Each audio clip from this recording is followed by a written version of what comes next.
Bonjour à tous et bienvenue sur la chaîne YouTube Création Loa. C'est Caroline, la pâtissière de l'école, et aujourd'hui on réalise ensemble un carrot cake. Le carrot cake, c'est vraiment un gâteau super moelleux et délicatement parfumé. C'est vraiment le gâteau réconfort par excellence. Et aujourd'hui, je vous montre comment le réussir facilement à la maison. Comme d'habitude, je vous mets tous les ingrédients en description et c'est parti pour la recette. On commence par fouetter ensemble les sucres, les œufs et la vanille.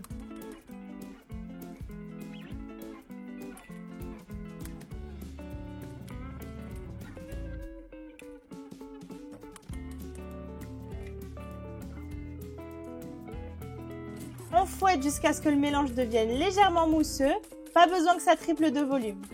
Et on ajoute l'huile progressivement tout en continuant de mélanger. On ajoute maintenant la farine, la levure, le bicarbonate alimentaire, le sel, les épices et on les incorpore délicatement à la spatule.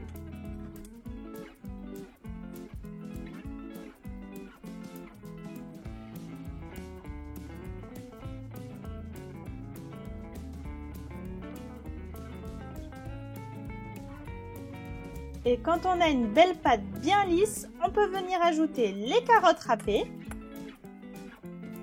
les zestes de citron et les noix.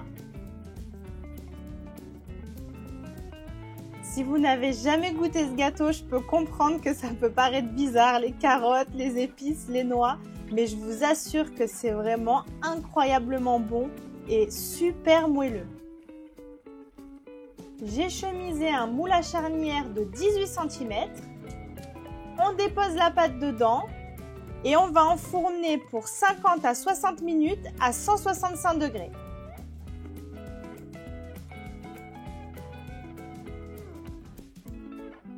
Le gâteau est cuit, on le démoule, on le laisse refroidir et on passe à la crème cheese.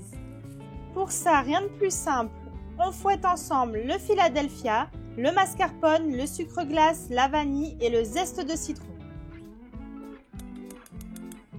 On fouette pas longtemps, vraiment moins d'une minute, à vitesse moyenne.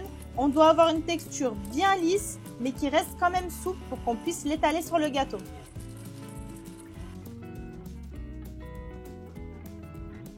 Notre gâteau a bien refroidi, on peut maintenant étaler la crème cheese dessus. Petit moment satisfaisant. J'ai déposé des noix concassées sur le dessus et ça part au frais 1 heure avant de déguster. Notre recette est déjà terminée, vous avez vu, c'est pas si compliqué que ça et c'est vraiment un super goûter. Regardez-moi l'intérieur de ce gâteau, franchement, il donne pas envie? J'espère que la recette vous a plu. Si vous avez des questions, n'hésitez pas à les poser en commentaire, j'y répondrai avec grand plaisir. N'oubliez pas de liker la vidéo et de vous abonner pour ne rien louper. Et je vous dis à très vite pour de nouvelles recettes.